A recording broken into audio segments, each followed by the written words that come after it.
दोस्तों आज के इस वीडियो में हम डिस्कस करने वाले हैं आपके BSc third year 6 semester zoology के पेपर फर्स्ट का यूनिट 6 जो कि है डेवलपमेंटल जीन। और आज के इस वीडियो में हम डेवलपमेंटल जीन के बारे में डिस्कस करेंगे और सबसे पहले जानेंगे कि डेवलपमेंटल जीन्स होते क्या है, ये कितने टाइप के होते हैं और इनके फंक्शन क्या है। और ये टॉपिक आपके एग्ज़ाम के पॉइंट ऑफ व्यू से देखा जाए तो बहुत ही इम्पॉर्टेंट है, क्योंकि इस टॉपिक से रिलेटेड आपके एग्ज़ाम में लॉन्ग क्वेश्चन पूछे जाते हैं। तो आज के इस वीडियो को कहीं स्किप मत कीजिएगा, क्योंकि जितने भी टॉपिक हैं आप कंटिन्यू वीडियो को देखेंगे तभी समझ में आएंगे। अगर आप वीडियो को स्किप करते हैं तो टॉपिक आपको आगे समझ में नहीं आएगा। तो डेवलपमेंटल जीन होता क्या है? तो जब फीमेल एग का फर्टिलाइजेशन हो जाता है, फर्टिलाइजेशन के बाद एग का डेवलपमेंट और ग्रोथ होता है, तो उस दौरान जो डेवलपमेंट जीन होते हैं वो क्या कहते हैं कि उस फर्टिलाइज्ड एग यानी कि जायगोट को इंस्ट्रक्शन प्रोवाइड करते हैं ताकि वो ठीक प्रकार से ग्रोथ और डेवलपमेंट कर सके। जैसा कि आप सभी जानते हैं कि जब फर्टिलाइजेशन हो जाता है तो फर्टिलाइजेशन के बाद एग जो होता है बदल जाता है जायगोट में, और जायगोट एक डिप्लॉयड सेल होता है जो कि यूनिसेलुलर होता है। अब इस यूनिसेलुलर से जब मल्टी सेलुलर ऑर्गेनिज्म बनता है, यानी कि अगर एक जायगोट से जब एक बहुकोशिकीय जीव बनता है तो आप देखते होंगे कि एक सिंगल सेल से कैसे एक बहुकोशिकीय सेल बनता है और उसके बॉडी के अलग अलग पार्ट बनते हैं। तो अब इन चीज़ों को कोई ना कोई तो कंट्रोल करता ही होगा। जायगोट जब एक सिंगल सेल है, अब उस सिंगल सेल से बॉडी के अलग अलग पार्ट बन रहे हैं, तो इस ग्रोथ और डेवलपमेंट को जो कंट्रोल करता है जीन, उसी जीन को हम बोलते हैं डेवलपमेंटल जीन। तो आप देख सकते हैं कि डेवलपमेंटल जीन को कैसे डिफाइन किया गया है। Developmental gene are the instruction that guide an organism growth and development from a fertilised egg to a mature adult. अब ये जो डेवलपमेंटल जीन है ये अलग अलग प्रोसेस को कंट्रोल करता है, जैसे कि सेल डिफरेंशिएशन। अब सेल डिफरेंशिएशन क्या है? इसमें क्या होता है कि एक सेल जो है वो मसल सेल्स भी बन सकता है, नर्व सेल्स भी बन सकता है, या फिर कोई डिफरेंट स्पेशल सेल भी बन सकता है। तो सेल में अलग अलग स्ट्रक्चर बनाने की ये जो प्रॉपर्टी होती है उसी को हम बोलते हैं सेल डिफरेंशिएशन। इसके अलावा होता है सेल डिटर्मिनेशन। सेल डिटर्मिनेशन क्या है? Procedure differentiate and involve the expression of gene for tissue specific protein. कहने का मतलब है कि जब एक सेल डिफरेंशिएट होता है डिफरेंट सेल में, तो उसके लिए जो जीन होता है एक स्पेसिफिक प्रोटीन बनाता है। और आप सभी जानते हैं कि ये जो प्रोटीन बनता है वो जीन एक्सप्रेशन के थ्रू बनता है। तो सेल डिफरेंशिएशन के लिए स्पेसिफिक प्रोटीन का बनना जीन एक्सप्रेशन के द्वारा, इसी को हम बोलते हैं सेल डिटर्मिनेशन। डेवलपमेंट जीन का एक और प्रोसेस है, वो है मार्फोजेनेसिस। अब बात आती है कि मार्फोजेनेसिस क्या होता है। तो आप सभी ने देखा होगा कि किसी भी इंसेक्ट के लाइफ साइकिल में आपको 4 स्टेज देखने को मिलते हैं: एग, लार्वा, प्यूपा और एडल्ट। तो जब कोई ऑर्गेनिज्म एग से एडल्ट बनने में कई रूप लेता है तो इसे हम बोलते हैं मार्फोजेनेसिस। तो चाहे सेल डिटर्मिनेशन हो, चाहे सेल डिफरेंशिएशन हो, चाहे मार्फोजेनेसिस है, ये सभी कंट्रोल होते हैं डेवलपमेंटल जीन के द्वारा। अब यदि हमें डेवलपमेंटल जीन के बारे में पढ़ना है तो डेवलपमेंटल जीन का ये जो टॉपिक है ये अपने आप में बहुत बड़ा टॉपिक है, और इस टॉपिक से बहुत सारे जीन जुड़े हुए हैं।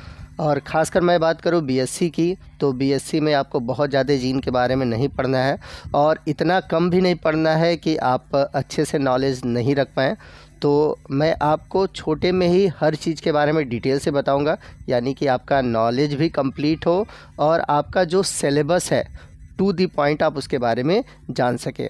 तो यहाँ पर मैं आपको बता दूँ कि अगर डेवलपमेंटल जीन के बारे में अगर आपको जानना है तो इससे रिलेटेड जो सबसे बेस्ट एग्जांपल है वो है ड्रोसोफिला, क्योंकि ड्रोसोफिला पे बहुत सारे एक्सपेरिमेंट किए गए हैं जो कि डेवलपमेंटल जीन से रिलेटेड है, और इस कारण ड्रोसोफिला को मॉडल ऑर्गेनिज्म भी बोला जाता है। कॉमनली इसे फ्रूट फ्लाइज के नाम से जाना जाता है, और चूँकि इस पर बहुत सारे जेनेटिक रिसर्च हुए हैं इस कारण इसे स्टार ऑफ जेनेटिक रिसर्च भी कहा जाता है। तो ड्रोसोफिला के बारे में स्टडी इसलिए किया गया है क्योंकि ये इजीली मतलब 2 हफ्ते में ग्रो कर जाता है और इसका डेवलपमेंट आउटसाइड द बॉडी होता है। अब ड्रोसोफिला में डेवलपमेंट को कंट्रोल करने वाले जो जीन हैं उनको 3 कैटेगरी में डिवाइड किया गया है। पहला है मैटरनल इफ़ेक्ट जीन, जो कि ड्रोसोफिला के एक्सिस फॉर्मेशन को कंट्रोल करता है। अब एक्सिस क्या होता है आगे मैं आपको वीडियो में बताऊंगा, वहाँ पर आपको डिटेल में मैं समझा दूंगा कि एक्सिस फॉर्मेशन क्या होता है। दूसरा है सेगमेंटेशन जीन, जो कि सेगमेंट फॉर्मेशन में मदद करता है। अब ये जो सेगमेंटेशन जीन होते हैं ये 3 टाइप के होते हैं, gap gene, pair rule gene और सेगमेंट पोलैरिटी जीन। और वहीं तीसरा है होमियोटिक जीन। अब यदि आप इन 3 जीनों के फंक्शन के बारे में जानना चाहते हैं तो उससे पहले आपको ड्रोसोफिला के स्ट्रक्चर के बारे में जानना होगा, क्योंकि अगर आप इसके स्ट्रक्चर के बारे में नहीं जानेंगे तो किस जीन का क्या फंक्शन है वो आपको अच्छे से समझ में नहीं आएगा। तो सबसे पहले हम बात करते हैं एक्सिस की। तो एक्सिस क्या होता है, तो आप देख सकते हैं इसका जो आगे वाला भाग है, जो हेड वाला भाग है, ये एंटीरियर एक्सिस कहलाएगा या एंटीरियर पोजीशन कहलाएगा, और जो पीछे वाला भाग है यानी कि जो टेल वाला भाग है वो कहलाएगा पोस्टीरियर एक्सिस। तो ये एंटीरियर और पोस्टीरियर ये जो भाग है इसी को हम बोलते हैं एक्सिस, और इसके फॉर्मेशन में भाग लेता है मैटरनल जीन, जिसके बारे में मैंने अभी आपको पीछे बताया हुआ है। अब एंटीरियर से पोस्टीरियर जो भाग होता है ये 3 भागों में बटा होता है, यानी कि 3 सेगमेंट में बटा होता है, हेड, थोरैसिक और एब्डोमेन। तो जो थोरैसिक रीजन होता है उसमें 3 सेगमेंट होते हैं, T1 से लेकर T3, और वही जो एब्डोमेन वाला रीजन होता है उसमें 8 से लेकर 9 सेगमेंट होते हैं, यानी कि A1 से लेकर A8 तक होता है। तो जो सेगमेंट आप देख रहे हैं A1 से लेकर A8 तक, इसमें अलग अलग भाग जुड़े होते हैं, लेग जुड़े होते हैं, विंग्स जुड़े होते हैं। तो अब किस सेगमेंट पे लेग जुड़ेगा, किस सेगमेंट पे विंग जुड़ेगा, ये सब कौन डिटरमाइन करता है? ये सब डिटरमाइन करने के लिए भी जीन होते हैं। अब जैसे हम लोग में ही देखा जाए, हमारे हाथ जो है हेड की तरफ पाए जाते हैं, जो लेग है नीचे की तरफ पाए जाते हैं, तो ये सब कोई ना कोई कंट्रोल करता होगा, किसी न किसी जीन की वजह से कंट्रोल होता होगा। तो कौन सा पार्ट कहाँ होगा, कौन सा भाग कहाँ होगा, कौन सा ऑर्गन कहाँ होगा, किस ऑर्गन का ग्रोथ कहाँ होगा, ये सभी कंट्रोल करने का काम कौन करता है?